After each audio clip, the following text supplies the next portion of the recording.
আমাদের প্রভু এক নবীর উম্মত জীবন বিধানে ওই শিবানী কুরআন তবে কেন এক হে মুসলমান এখো করিয়া আহ্বান আমাদের প্রভু এক নবীর উম্মত জীবন বিধানে ওই শিবানী কুরআন নবীজি সাল্লাল্লাহু আলাইহি ওয়াসাল্লামকে আল্লাহ রাব্বুল আলামিন গোপনে নয় প্রকাশে দাওয়াতের জন্য বললেন। আর নবী মুহাম্মদুর রাসূলুল্লাহ সাল্লাল্লাহু আলাইহি ওয়াসাল্লাম কুরআনুল কারীমের দাওয়াত দিতে দিতে নবীজি তায়েফের জমিনেতেও গেছেন।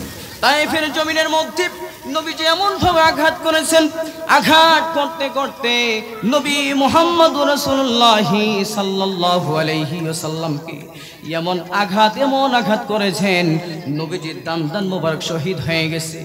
পা থেকে মাথা থেকে নিয়ে পা পর্যন্ত নবীজির ফিনকি দিয়ে রক্ত বের হয়েছে। অতএব নবী মুহাম্মদুর রাসূলুল্লাহ সাল্লাল্লাহু আলাইহি ওয়াসাল্লাম আল্লাহ রাব্বুল আলামিন বলেন, নবী আপনি কুরআনুল কারীম থেকে দাওয়াত দেন। অতএব নবী আপনার আত্মীয় স্বজনদের মধ্যে দাওয়াত দিয়ে দেন। নবীজি তখন সাফা পাহাড়ের উপরে উঠে গেলেন। সাফা পাহাড় থেকে সর্বপ্রথম নিজের আত্মীয় স্বজনদের মধ্যে দ্বীনের দাওয়াত দিতে শুরু করলেন। ওয়া আনজির আশিরাতাকাল আকরাবিন, আল্লাহু আকবার বলে নবীজি সর্বপ্রথম নিজের আত্মীয় স্বজনদের মধ্যে দ্বীনের দাওয়াত দিতে থাকলেন। তারপরে আত্মীয় স্বজনদের মধ্যে দাওয়াত দিতেছেন। সর্বপ্রথম আবু লাহাব নবীজিকে বললেন, মুহাম্মদ তোমার দুই হাত ধ্বংস হয়ে যাক, তুমি নিজেও ধ্বংস হয়ে যাও, নাউজুবিল্লাহ বলে। অতএব নবীর এই কথার কারণে আল্লাহ রাব্বুল আলামিন কুরআনুল কারীমের মধ্যে সূরা অবতীর্ণ করে দিলেন, তাব্বাত ইয়াদা আবি লাহাবি ওয়া তাব, আল্লাহু আকবার জোরে বলে। আল্লাহ তাআলা নবী মুহাম্মদুর রাসূলুল্লাহ সাল্লাল্লাহু আলাইহি ওয়াসাল্লামের উপর কুরআনুল কারীম নাযিল হওয়ার আগে প্রায় 40 বছর অতিক্রম হয়েছে। কি বলেন আপনারা?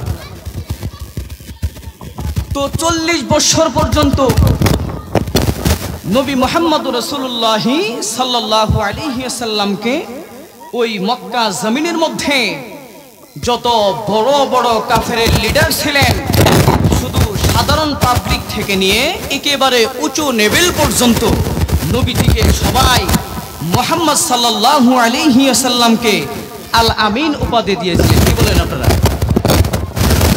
নবীজির উপরে যখন কুরআনুল কারীম নাজিল হয়ে গেল, হীরা গুহায় নাজিল হয়ে গেল, তখন নবীজির উপরে যেই মোহাব্বত, যেই ভালোবাসা ছিল, তারা এই ভালোবাসা থেকে নবীজি থেকে সবাই বঞ্চিত হয়ে গেছিল। নাউজুবিল্লাহ বলেন।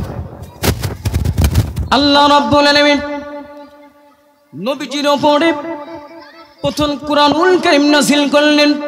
ইকরা বিসমি রাব্বিকাল্লাযী খালাক, খালাকাল ইনসানা মিন আলাক, ইকরা ওয়া রাব্বুকাল আকরামাল্লাযী বিল কলম, আল্লাহু আকবার বলেন।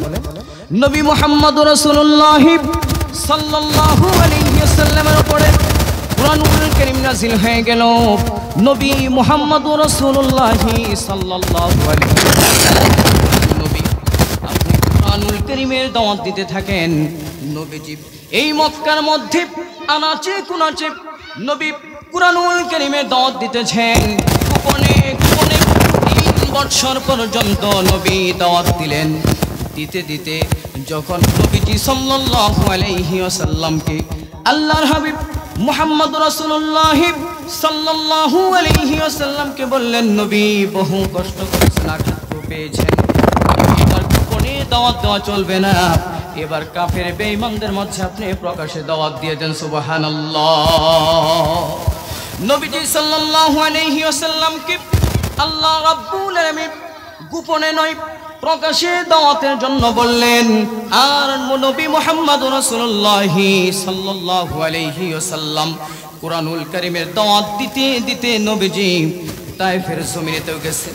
তায়েফের জমিনের মধ্যে নবীজি এমন ভাবে আঘাত করেছেন, আঘাত করতে করতে নবী মুহাম্মদুর রাসূলুল্লাহ সাল্লাল্লাহু আলাইহি ওয়াসাল্লামকে এমন আঘাত করেছেন, নবীজির দান মোবারক শহীদ হয়ে গেছে। পা থেকে, মাথা থেকে নিয়ে পা পর্যন্ত নবীজির ফিনকি দিয়ে রক্ত বের হয়েছে। অতএব নবী মুহাম্মদুর রাসূলুল্লাহ সাল্লাল্লাহু আলাইহি ওয়াসাল্লাম, আল্লাহ রাব্বুল আলামিন বলেন, নবী আপনি কুরআনুল কারীম থেকে দাওয়াত দেন। অতএব নবী আপনার আত্মীয় স্বজনদের মধ্যে দাওয়াত দিয়ে দেন। নবীজি তখন সাফা পাহাড়ের উপরে উঠে গেলেন। সাফা পাহাড় থেকে সর্বপ্রথম নিজের আত্মীয় স্বজনদের মধ্যে দ্বীনের দাওয়াত দিতে শুরু করলেন।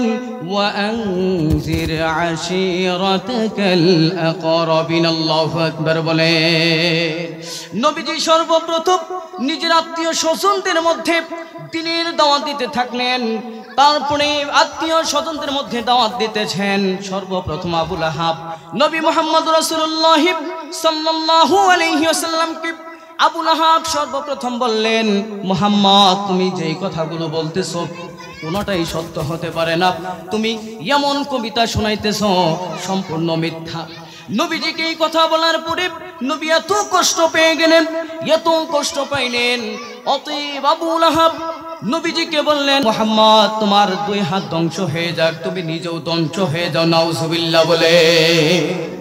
অতএব নবীর এই কথার কারণে আল্লাহ রাব্বুল আলামিন কুরআনুল কারীমের মধ্যে সূরা অবতীর্ণ করে দিলেন, তাব্বাত ইয়াদা আবি লাহাবি ওয়া তাব, আল্লাহু আকবার জোরে বলে। নবীজিকে আয়াতগুলো নাযিল করার পরে আল্লাহ রাব্বুল আলামিন নবী মুহাম্মদুর রাসূলুল্লাহ সাল্লাল্লাহু আলাইহি ওয়াসাল্লামকে সান্ত্বনা দিয়ে দিলেন, মুহাম্মদ আপনি টেনশন করবেন না, এই কাফের বেঈমানের দলেরা আপনাকে আঘাত করবে, আপনাকে মারবে। অতএব নবীজিকে মাথা থেকে নিয়ে পা পর্যন্ত এমন আঘাত করলেন। আঘাত করার পরে আল্লাহ রাব্বুল আলামিন সূরার মধ্যে বলে দিলেন, ওয়ালি রাব্বিকা ফাসবির, আল্লাহু আকবার বলেন। নবীজি আপনার মধ্যে যত ধৈর্য আছে ধৈর্যের পরিচয় দিয়ে দেন। অতএব নবী তারপর মক্কা জমিনের মধ্যে আনাচে কোনাচে চলে গেলেন।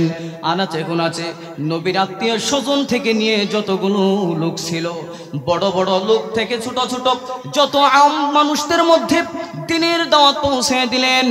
অতএব নবীজি মুহাম্মদুর রাসূলুল্লাহ সাল্লাল্লাহু আলাইহি ওয়াসাল্লাম আবু জাহেলের কাছে গেলেন, চাচা আবু জাহেলের কাছে গেলেন।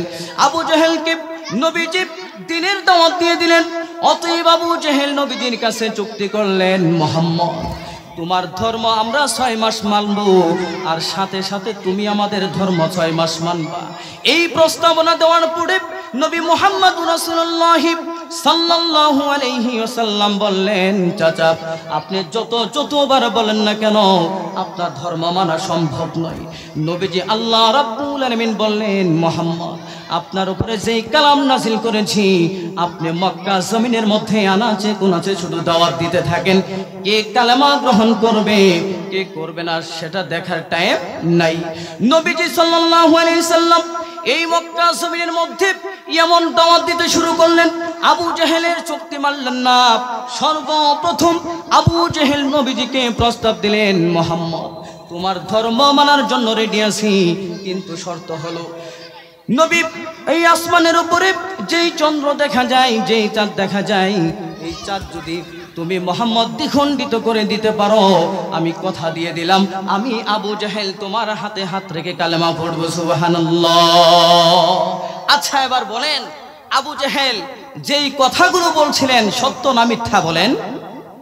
অতএব আবু জাহেলের এই প্রস্তাব দেওয়ার পরে নবী মুহাম্মদুর রাসূলুল্লাহ সাল্লাল্লাহু আলাইহি ওয়াসাল্লাম বললেন, চাচা ঠিক আছে, আগামীকাল 10টা বাজার সাথে সাথেই নবীজি আবু জাহেলকে ডাকলেন।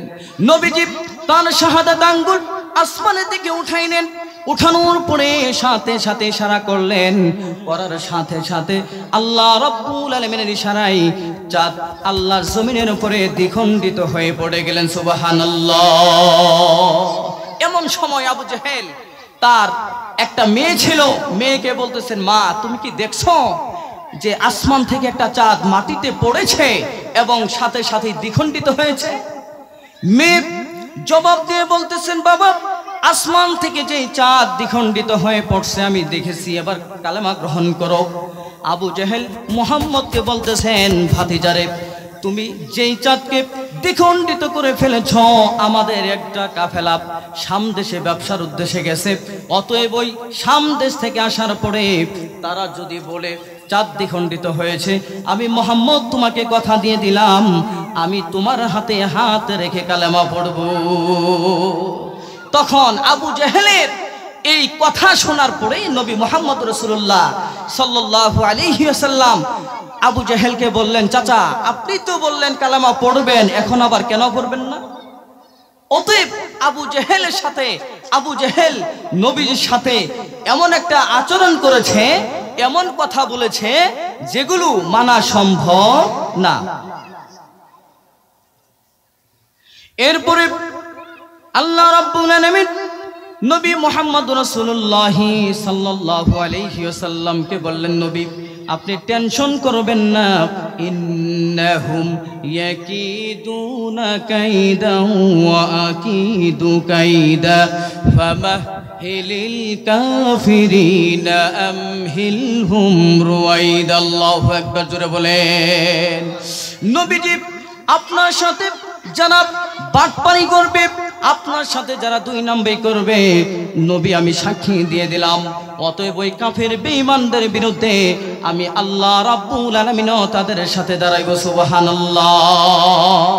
নবী এইভাবে দিনের দাওয়াত দিয়েছেন, অসংখ্যবার নবীজিকে আঘাত করছে, মারছে, তারপরও নবীজি একটু মুহূর্তের জন্য, এক সেকেন্ডের জন্য তিনার দাওয়াতি কাজ বন্ধ করেন নাই। আর বাংলাদেশের মধ্যে এখন মুসলমান শুধু যেখানেই যাই শুধু মার খাই। কেন? কারণ আমরা ইসলাম থেকে অনেক দূরে সরে গেছি। কি বলেন?